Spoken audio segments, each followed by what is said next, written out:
Inqwaba yabasebenzi abangaphansi komkhankaso wokuchitha umthethosivivinyo wokuchibiyela umthetho wezabasebenzi bagcwale izidaladi ngaphandle komnyango wezokuqashwa nezabasebenzi eGoli bexeka lokhu abakubiza ngokuthi iholo eliphansi lompofu. Bathi iholo elikhona liyehluleka ukuhambelana nentengo yempilo yaseNingizimu Afrika, kanti iqembu liphinde linxusa ikhomishini okuyi-National Minimum Wage ngelasemzini ukuthi ibambe izithangami zomphakathi ngaphambi kokubuyekezwa kwayo kukanyaka ka-2026.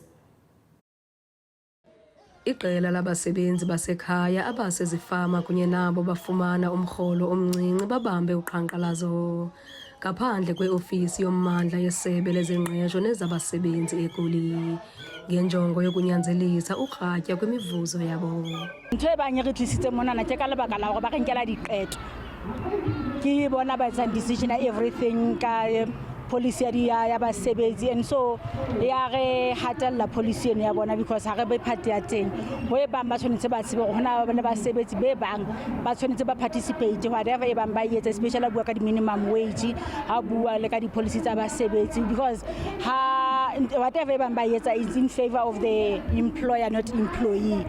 And so re tshwara manto le matso because we need to survive also. Aba basebenzi bathi imali abayirholayo incinci kakhulu futhi loo nto yenza kube nzima ukuhlangabezana neemfuno zabo.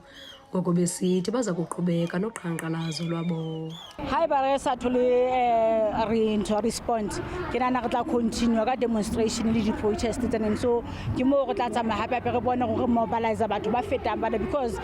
ba bangata batho ba nang le di-challenge ba e bang le bona ha ba kgona ka finyella mona, but re tla tsamaya matsapa ohle re bone re thola batho jwang ba tlatlang ba re joina mona fihleletse ntho ena e be ba national, more especially because le today ke Cape Town e teng yona protest enana, and so like as the province tse two e tla hola ye di province kaofela, because Labour Department most of the time ha re ba botsa gona why le sa tsamaya etsa door to door le check gona ho etsahalang ka mono ba tla go jwetsa ba ha bana enough, they don't have enough inspectors, and so the reason is even online ya bona, which means you don't have to look at the inspectors tse tla sebetsa online ya bona, because ha ona ntho ba nga e thola le online ho bona mona ntho ngwe le ngwe ya bona e down. And so I think ba tshwanetse go bona ba ke ba kwale di-office tsena tsa bona maybe 3 months ba ye fielding ba lo checka gona ho etsahalang fielding. Le ntshukumo ihlaba ikhwelo kwikomishoni yesizwe yomvuzo ongowona mncinci ukuba ibambe iindibano zovakaliso zimvo phambi kophononongo lwayo lonyaka ozayo. Kwiindaba zeSoweto TV, ndinguNomzabalazo Mtuka eGoli.